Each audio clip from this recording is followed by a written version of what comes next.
about rangeland grasshopper control in the United States.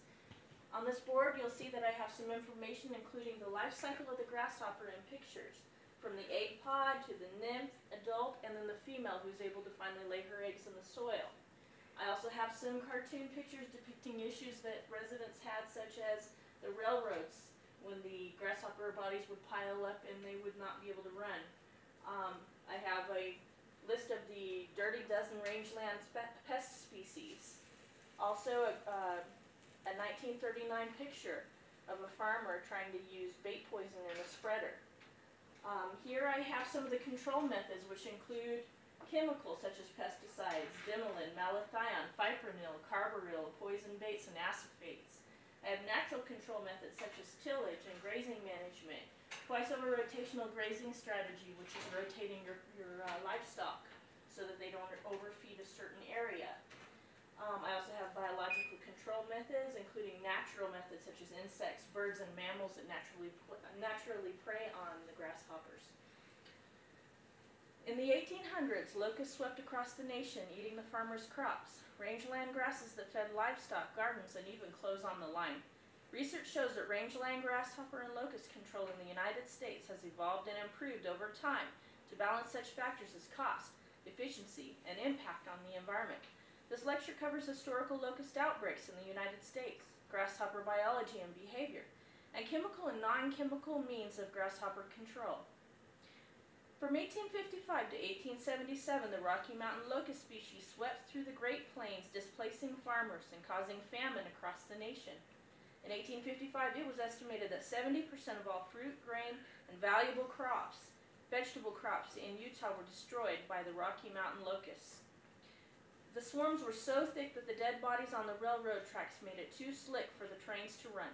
There were no effective pesticides or standardized methods to control them.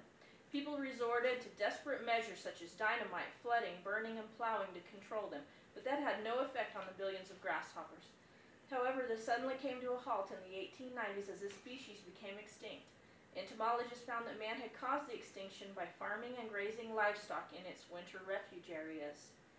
Grasshopper biology and behavior. Grasshoppers feed on many types of plants, animal feces, and rotting vegetation.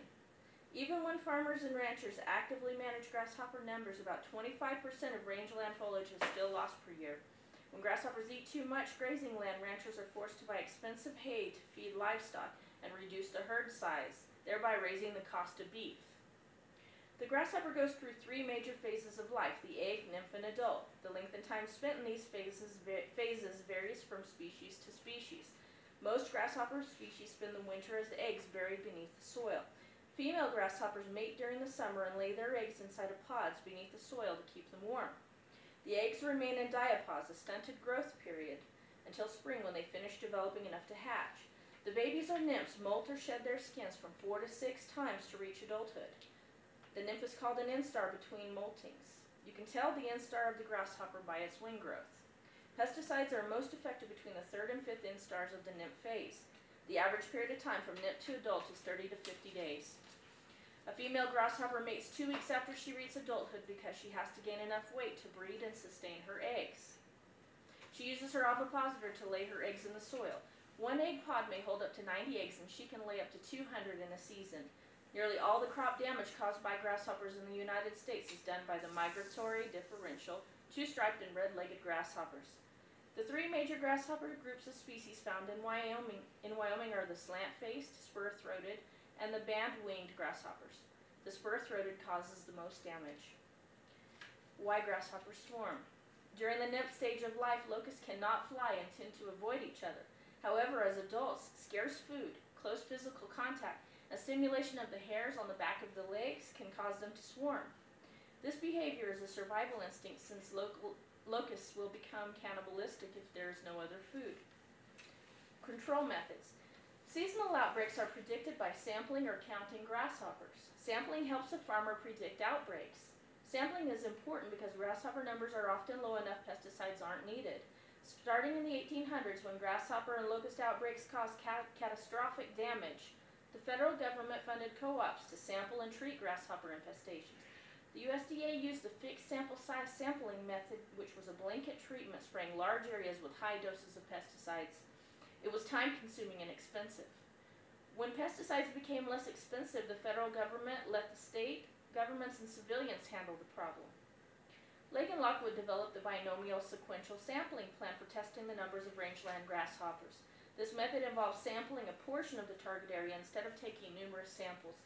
Studies of their method resulted in nearly 80% less work. Non-chemical methods. The purpose of non-chemical or cultural methods of control is to protect the environment and to reduce the cost of grasshopper control. Although grasshoppers may cause quite a bit of damage during outbreaks, they normally serve a purpose in the rangeland ecosystem by providing food for other animals and insects.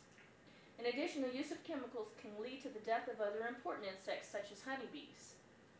Some pesticides remain in the soil and foliage, being eaten by grazing livestock and eventually the humans that consume them. Cultural control methods include tillage, maintenance of rangeland foliage growth, planting repellent crops such as sorghum and cilantro, and placing fences around shrubs and plants. First, tillage is a natural method of grasshopper control in which farmers plow the soil in order to destroy eggs, prevent grasshoppers from laying eggs there, and to remove foliage that newly hatched grasshopper nymphs need to survive. Farmers practice grazing management as a natural method of grasshopper control. First, they groom the landscape to make it less attractive to grasshoppers. Since grasshoppers like to feed in areas with thinned out foliage and lots of weeds, ranchers plant grasses to cover up areas that are sparse. Through methods such as the twice-over rotational grazing strategy, ranchers rotate livestock grazing sites so that cattle don't overgraze the land. In between rotations, the rancher works to reduce patchy spots. Chemical methods.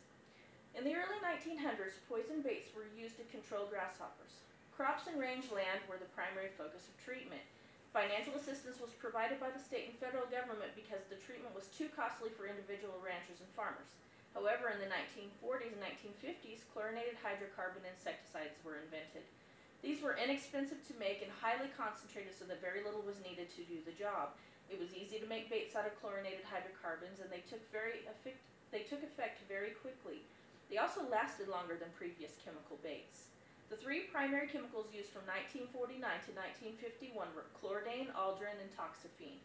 These new chemicals made it easier to begin spraying over much larger areas of land. Due to the low cost of the new pesticides in 1952, the USDA decided that it would only help with rangeland grasshopper control. Later in 1962, chlorinated hydrocarbon compounds were discontinued because they remained in the soil for too long and were harmful for the food chain. The government started using carbaryl spray for its co-op programs to treat rangeland. In 1964, the most popular insecticide was malathion ULV concentrate.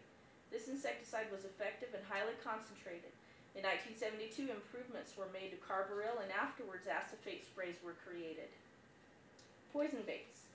Before poison baits were used in North America in the late 1800s, farmers and ranchers controlled grasshopper outbreaks by digging and directly destroying the eggs in the soil. They also dug natural trenches to keep grasshoppers away from crops. They built horse-drawn boxes called hopper dozers to collect and kill the grasshoppers, which they used as chicken feed during the winter. The first poison baits were made with arsenics and were reliable and consistent in protecting crops. Carbaryl is the chemical used most in poison baits and may be used in baits and sprays. Carbaryl baits only harm arthropods.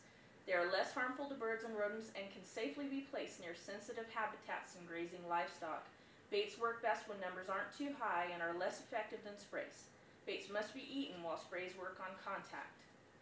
Reduced agent area treatment. The reduced agent area treatment method was introduced in 1997 to lower the cost of grasshopper control. In the past, the USDA had paid for most of the grasshopper control in the U.S. As a result, high doses of pesticides were sprayed over large areas of land. This was costly and environmentally unsafe. However, once the government decided to withdraw assistance, ranchers needed cheaper ways to control grasshoppers. Farmers began spraying only portions of land, such as crop borders and rotating treated areas. Study results showed that the rat approach was 15% less effective, but saved half the cost per hectare of land than blanket treatments. The most cost-effective chemical was fipronil, followed by carbaryl. Improvements in grasshopper control have come a long way since the days of trapping, drowning, crushing, burning, and dynamiting them in the 1800s. Farmers and ranchers now use methods that achieve a balance that is not only more economical, but safer for the environment. Does anyone have any questions for me?